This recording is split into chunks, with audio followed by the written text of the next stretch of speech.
Welcome to part 2 of our series on how to beat inflation by growing your own food with hydroponics.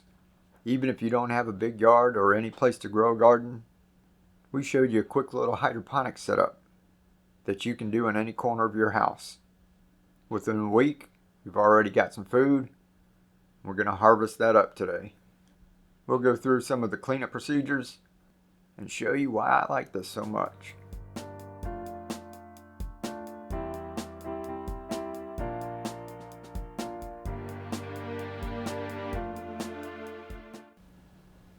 So we set this up last week with microgreens growing on the top and bean sprouts growing in a container on the bottom. They don't need any light. So we'll get into harvesting and cleaning in a minute. But first I want to talk about this, because I like to say you can grow in just about anything. We planted some pak choy in a TV dinner tray. And usually I go through and tell you what I think is happening. But since this is an experiment, I'm going to tell you what I did. And you guys tell me what you think is going on. And then we'll adjust it for the next grow. Started with a couple of lean cuisine trays. And just put sand in one side. Sprinkled some seeds on it. And add a paper towel draped over it. Since there's two compartments, figure I grow on one side and then I can water from the other side. Let it wick in. Then after the seeds sprout, it would be bottom watered by just adding water to this one side. So that's it. Pretty easy setup, just about anyone out there can do. This is after one night. This is the next day. Sprouted a little bit. And then after a few more days, we've got some sprouts.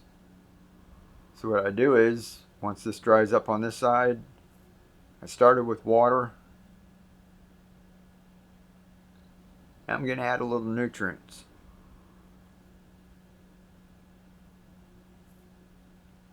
Just about that much. I wanted to see if the nutrients would soak into it.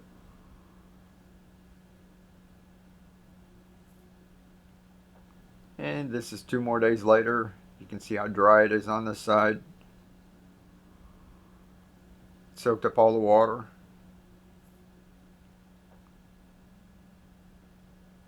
You can see it's bigger in the middle. So right now these guys are ready to harvest. I've been growing them indoors, but you could also do this outside, under cover. I added more water.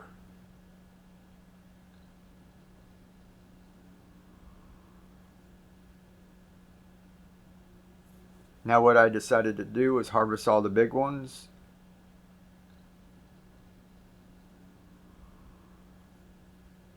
And this is why I like the sand.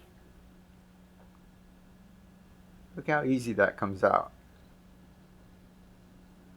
That's ready to go into a bigger cracky container. Continue growing.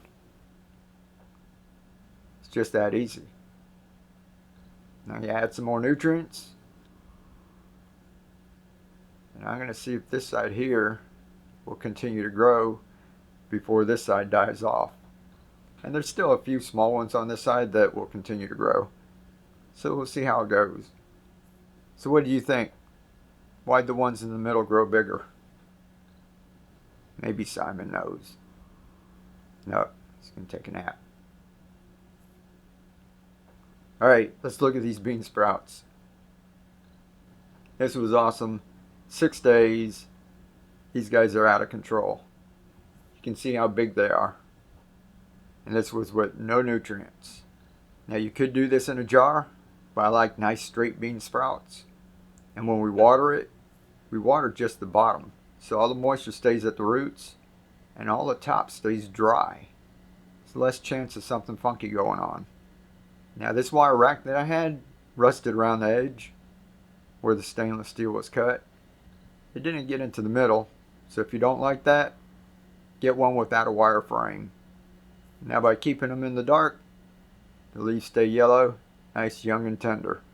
You can always let them sit in the sun for a day if you want to green them up. But this is an awesome way to grow a lot of food in no time at all with no nutrients. Just some water.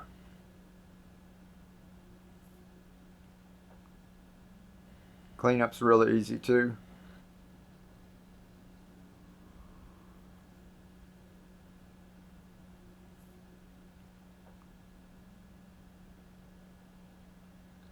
Now we also grew some radish. These were grown with the bottle adapters to make this self-watering. And we used clay pebbles for some and sand for others. We're going to compare them. This one grew a lot of awesome radish sprouts. If you guys haven't seen the glass containers that we set up with the self-watering microgreens, I'll do another video with these plastic containers. And we have adapters for the glass bottle and the plastic bottles. They canceled the recycling program where we live, so we're trying to reuse everything.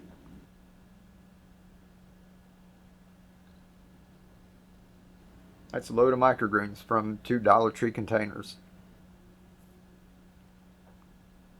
If you haven't tried radish, they're nice and spicy. Give it a try.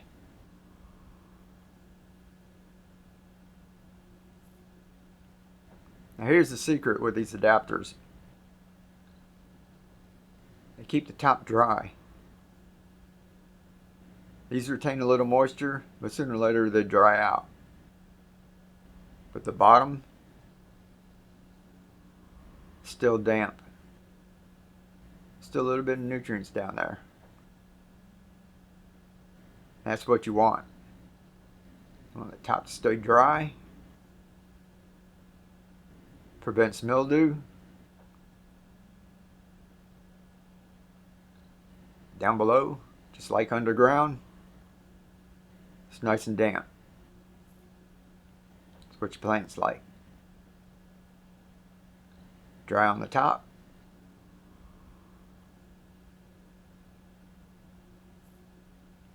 Wet on the bottom.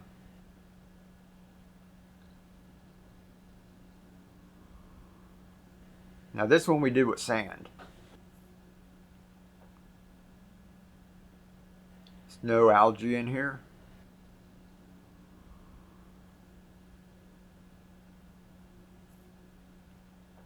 And here's the ones we harvested from the sand.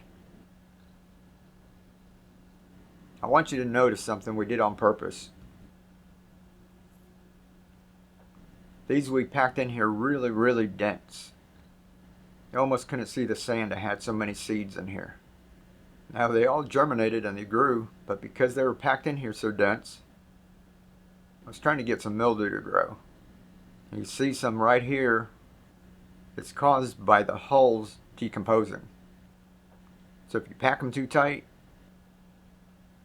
and there's not airflow on the bottom, you can run into problems. Now these with the clay pebbles, you can see, are not as dense as the one we had with sand. And we got almost the same volume from the one with sand as we did with the 2 from the clay pebbles, because we had them thinned out a little more.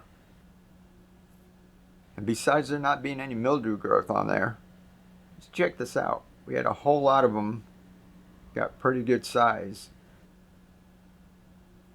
compared to the one with sand.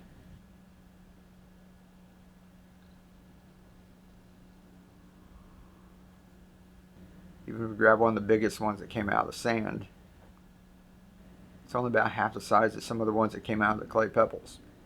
Now it wasn't the growing medium, it's because we had less of them in each container, and each plant was able to get more nutrients.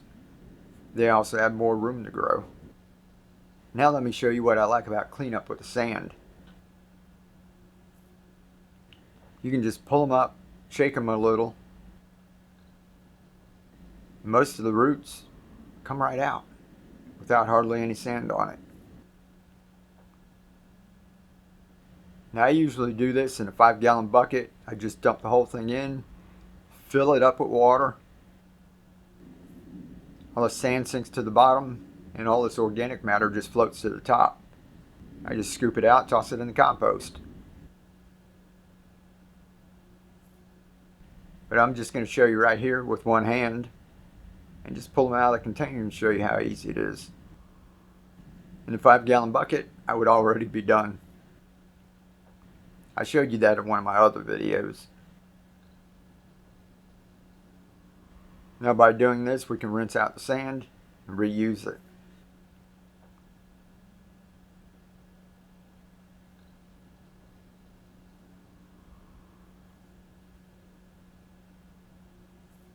And that's it, most of it's out.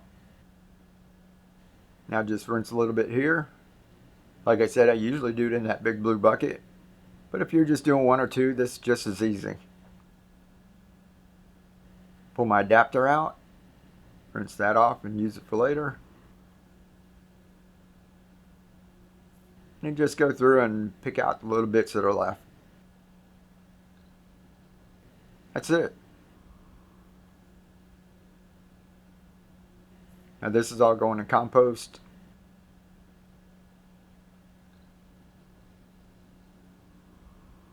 Now see, when I do the clay pebbles, they're all entangled in roots. They don't come out quite as easy as the sand. And that's why I just let my microgreens grow about a week. The roots have started to develop, but they're not too bad.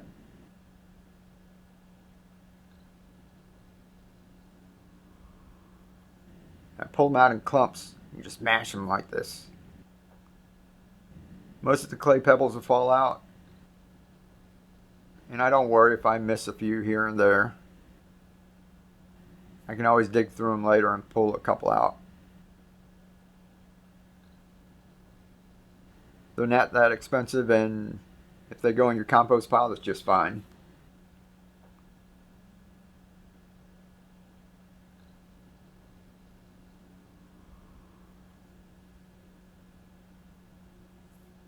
So we'll get the rest of these out of here. So you see how easy the sand was? And you can go through here and pick those out, separate them. Takes a little bit more work. So you see the difference. When you start filling up the water, the clay pebbles float along with all the organic matter. So it's hard to separate. Whereas with the sand sinks and the roots and debris float up to the top. This one's going to take a little more work sorting through it.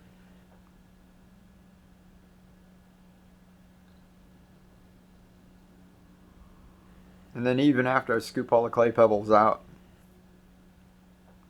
see there's still a bunch of trash in the bottom. The sand's much easier. But you can use whichever you want. Now I like this experiment with a TV dinner tray. So we're going to save a lot of them since they're not taking them in recycling anymore. And instead of tossing them in the trash, we're going to save money. We're going to use them to grow a lot of microgreens. So we've got more growing now. We're going to harvest this. We get some more growing. And that's all part of the continuous harvest system. You can start with something little like this, grow you loads of food, or you can scale up, have you 3 or 4 different racks going. It's all up to you. I only have 4 of these trays growing the peas. I harvested one. When I harvest the second one, I'll start some more. It only takes a few minutes to set one up, so you don't have to do everything all at one time. If you do, a lot of your crop will come in at once, and you'll be on a roller coaster of when you have food and you don't have food. So get started and keep the cycle going. When you learn how to do it, make sure you teach someone else, and we'll keep that cycle going. Live to inspire, keep on growing, be the change. I'll catch you next time.